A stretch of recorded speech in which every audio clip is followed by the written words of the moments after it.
আজকে একজন বিশেষ মানুষের জন্ম, আর তিনি হচ্ছেন Rita. Happy birthday. Thank you, thank you. আমি আজকে খুবই হ্যাপি। আমার একটু মন খারাপ ছিল, কিন্তু আপনি আসলে আমার মন ভালো হয়ে গেছে। জন্মদিনে একটা বাসায় কাটলো, অফিসে কাটলো, যাদের সাথে আমি সারাদিন থাকি ওদেরকে নিয়ে একটু অনেকদিন হয়ে গেল আমাদের দেখা হয় না।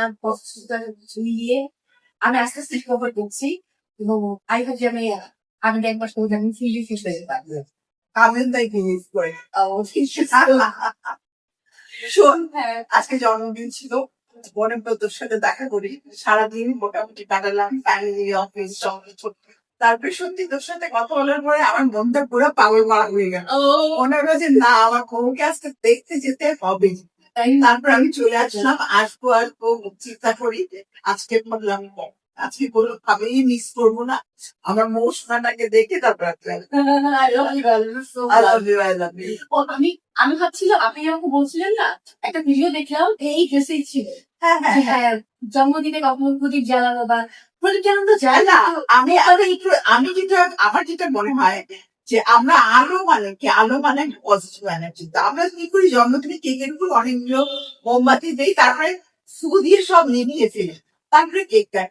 তো এই যে একটা আলো জ্বলে আবার নিভে গেল, এইখানে একটা আয়ুর্বেদ শাস্ত্র বলে যে আলো আলোই থাকবে, আলোকে দেখতে না, এটা অটো নিভে যাচ্ছে।